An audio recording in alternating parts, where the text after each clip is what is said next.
kejadian atau fakta yang pernah terjadi di lapangan ya. Ceritanya begini nih teman-teman. Jadi di salah satu mandoran panen terjadi suatu masalah yang mana salah satu pemanen yang bernama Pardi, menurut sang mandor pekerjaannya tidak terlalu efektif.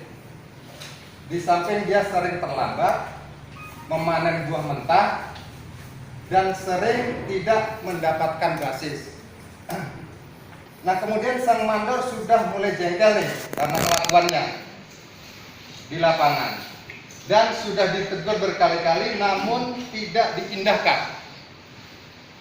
Pada suatu hari di lingkaran pagi atau briefing pagi, mandor kembali menegur si Pardi dan sedikit agak keras karena sudah berulang-ulang, sehingga si Pardi tidak terima sepertinya, sehingga sampai mengeluarkan kata-kata kotor. Nah kemudian si mandor dengan adanya si Pardi itu mengeluarkan kata-kata kotor, si mandor tidak terima sehingga dia melapor ke atasannya yaitu asisten. Kemudian atas kejadian itu si asisten mengambil keputusan untuk memanggil si Pardi untuk menjelaskan permasalahan apa yang sudah terjadi. Nah kemudian untuk memperjelasnya juga si mandor juga dipanggil. Setelah dipanggil dan si Pardinya memberikan keterangan, si Pardi mengakui kesalahannya atas kejadian tadi dan si Pardi pun meminta maaf. Nah kemudian si Pardi tetap diberi sanksi ya, surat teguran, dan bekerja kembali dengan catatan si Pardi tidak akan mengulangi kesalahannya itu tadi lagi. Nah mungkin itu ya teman-teman. Jadi fakta dan data di sini saya catat. Ada pekerja atau si pemanen itu tidak efektif ya, fakta dan datanya ya. Kemudian atas pertimbangannya sering memanen buah mentah, itu kan sangat merugikan ya, sangat merugikan karena buah mentah ya. Kemudian keputusan kedua belah pihak tadi sudah dipanggil untuk memberikan penjelasan, dan konsekuensinya itu si pemanen itu kembali bekerja namun tetap mendapatkan surat teguran. Nah, mungkin itu teman-teman ya. Baik, terima kasih dari tim kucing, tepuk tangan tim kucing. Belum yang lain? Ini ada Pak Nofrial, silakan. Ya, terima kasih Pak. Ini tadi alur ceritanya kami pantau, alur kami kurang jelas juga baca itu, tapi jelas tadi diceritakan setelah terjadi pengeluaran kata-kata kotor gitu kan. Iya. Jadi si mandor ini karena memang merasa kesalnya langsung melapor ke asisten gitu. Ya karena tidak terima dia Pak. Tidak terima. Jadi yang sedikit kami garis bawahi di sini tentu mandor panen ini ada mandor besar di sana gitu. Itu melalui proses yang katakanlah jenjang tingkatan yang masih tumpuk, mandor besar itu dihargai lah untuk sebelum menyampaikan ke asisten. Barangkali proses Pak yang kami tugaskan kami garis bawahi di sana, mandor besarnya tidak diikut sertakan atau belum terbaca atau belum terucapkan saat penyampaian. Mungkin sebelumnya ada pembicaraan awal lah gitu. Jadi dalam proses ini kami lihat ada kekosongan proses di sana. Yang kedua, kami melihat dengan kasus ini cara penyampaian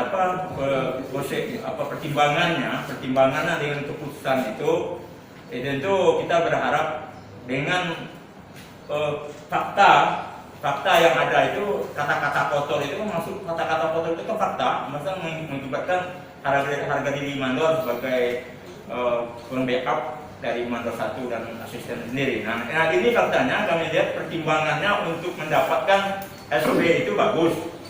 Itu bagus kan, tapi bagaimana langkah selanjutnya lagi nanti jangan kata-kata ini juga akan terucap oleh kawan-kawan yang lain. Terima kasih. Terima kasih Pak Nofriali. Bagaimana nih? Oke ya, jadi untuk menanggapi ini mungkin ada teman-teman yang ingin apa?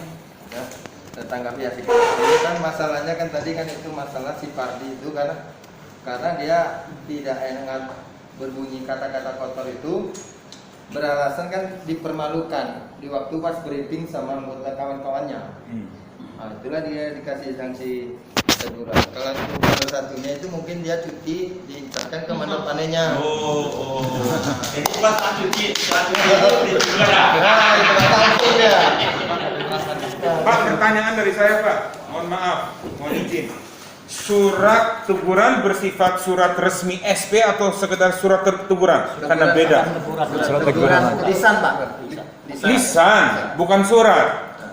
Surat tapi yang katanya. Surat, tetap ini ya, hitam atas putih, Iya. tapi bukan resmi, misalkan ya ditandatangan pihak HR atau area manajer atau apa di sini, bukan SP ya, cuma surat teguran.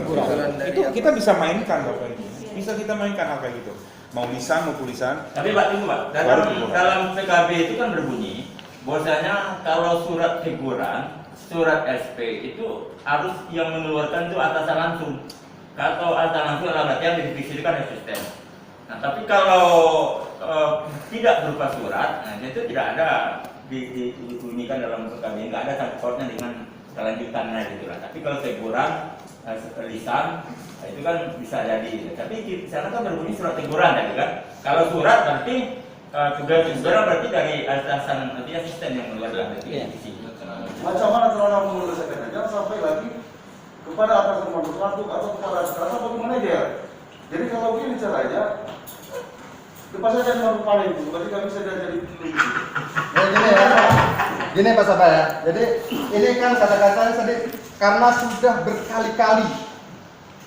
Jadi kalau sudah berkali-kali itu artinya Sering. sudah sering. Jadi si mandor ini kan dia merasa dia punya atasan. Ya, jadi permasalahan ini nggak bisa kita tanggung sendiri. Karena sudah berkali-kali kita harus mengambil keputusan. Tapi Pak, sebelum dilanjutkan, nah, itu bertentangan dari jawaban tadi itu. Jadi kebetulan briefingnya saat itu nggak ada mandor satu, jadi laporan. Tapi kalau berarti berkali-kali mandor satu hadir dong, ada saat itu. Kenapa tidak mandor satu hadir di dalam penyelesaian? Pak Ketua, saya masukkan, bukannya protes, itu saya masukkan. Ya. Itu mandor panennya itu dibiasakan untuk menyelesaikan masalah. Jangan sering kita naikkan ke atas masalah bahwa itu mandor itu dia mandor panen.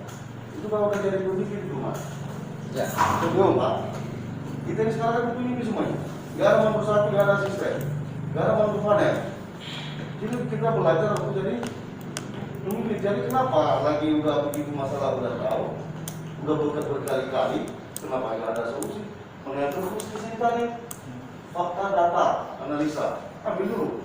Supaya dia nggak sering melakukan kesalahan-kesalahan kata-kata tadi.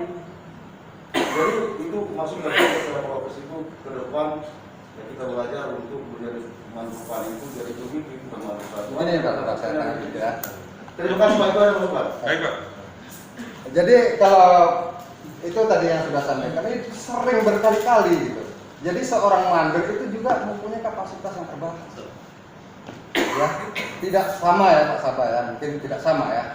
Dia mempunyai kapasitas yang terbatas sehingga karena sudah berkali-kali dia mungkin harus mencari bantuan. Kan ada kemarin kepala dua lebih baik daripada satu. Kalau untuk kebaikan ini menyelesaikan masalah. Yang ini sekarang kita menyelesaikan masalah ini. Kalau untuk kerjasama ya kepala dua ini menyelesaikan masalah ya Pak. Sama saja. Itu tujuan kita Pak. Situasional. Nanti kan kemarin kan saya presentasikan dalam situasi kondisi manapun juga. Nah, kalau saya bisa baca dari sini seorang atasan pimpinan di sini mungkin yaitu hal tersebut sudah terjadi berkali. Mungkin cara Bapak siapapun di sini bisa dikatakanlah mentok. Ya. Dua kepala lebih baik daripada satu bisa dipakai di dalam kondisi ini bisa sekali. Ya. Karena yaitu Bapak pun kan nggak ini masalah antara atasan bawahan dan yang bawahan kalau nggak salah ngerasa dipermalukan ya. Ya mungkin itu kesalahan mandornya dari awal juga menegur ya yang seharusnya one on one tapi di depan orang lain, itu fatal itu. Yang Ya. dipermalukan mandornya Pak. Yang Oh. berkata kotor itu si anggota. Si anggotanya ya mengeluarkan ini di depan semua orang juga ya. Itu pun menjadi sebuah, itu fatal untuk si anak buahnya juga. Cuman saran dari saya juga, di kondisi-kondisi di mana kita mau memberi sebuah coaching atau counseling terhadap si A atau si B, itu benar-benar harus empat mata saja, jangan di depan umum gitu ya. Nah, kalau kita mau dalam kondisi ini dua kepala lebih baik daripada satu, benar-benar secara privat dengan atasan kita, tidak secara umum juga ya. Kita benar-benar di lapangan sana dinamikanya kan ganti-ganti, naik turun, manusia berbeda. Toh Anda sebagai leader pun kan keputusan Anda beda-beda gitu ya di lapangan. Mainkan apa yang ada di sini, tapi ya ingat yang proses kerja itu kalau memang di PKB seperti itu udah nggak bisa dineko-neko, SOP nggak bisa demi keselamatan dan seterusnya.